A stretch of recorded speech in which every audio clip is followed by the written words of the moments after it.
ये कहानी है शांतिपुर गांव की, जहां अमन नाम का एक सीधा साधा युवक रहता था, जिसके माता पिता की मृत्यु बचपन में ही हो गई थी।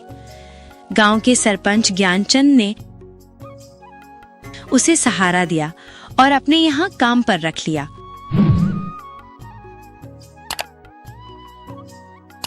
समय बीतने के साथ ज्ञानचंद का विश्वास अमन पर गहरा होता गया।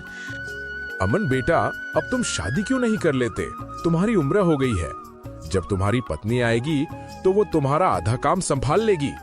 मैं चाहता हूँ कि तुम्हारी शादी मेरे जीते जी हो जाए, ताकि मैं तुम्हारे लिए निश्चिंत हो सकूं।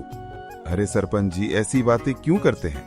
आपको मेरी उम्र लग जाए। आपके सिवा मेरा और कौन है यहाँ?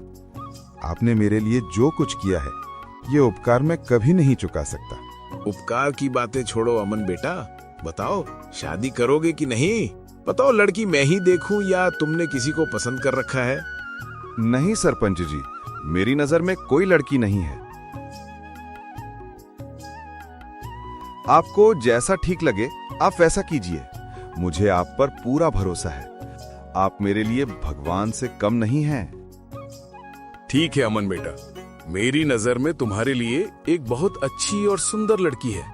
और हाँ, तुम शादी के खर्चे की चिंता बिल्कुल मत करना, वो जिम्मेदारी सब मेरी होगी। सरपंच का बेटा विक्रम ये सब सुन रहा था।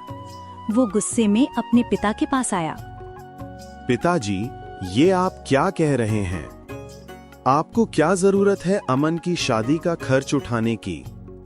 ये मत भूलिए कि वो हमारा नौकर है।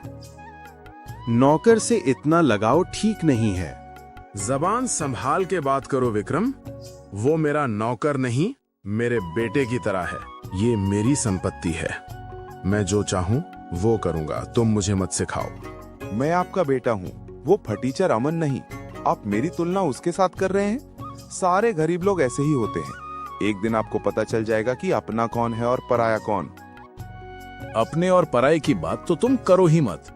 जब मैं बहुत बीमार था, तब कहाँ गया था तुम्हारा अपनापन? तब अमन ने मेरी कितनी सेवा की। तुम अपने नशे में धुत पड़े रहते थे। क्या मैं झूठ बोल रहा हूँ? लगता है इसने आप पर कोई जादू टोना कर दिया है। आप अपने बेटे से ज्यादा इस दो कौड़ी के नौकर की तरफदारी कर रहे हो। आपकी उम्र में आदमी सठिया जाता है। अभी एक काम करो, सारा हिसाब किताब मुझे दे दो। जब तक मैं जिंदा हूँ तब तक तुम्हारे हाथ कुछ नहीं आने वाला। तुम्हारे हाथ में हिसाब किताब देकर मुझे अपना नाम खराब नहीं करना है।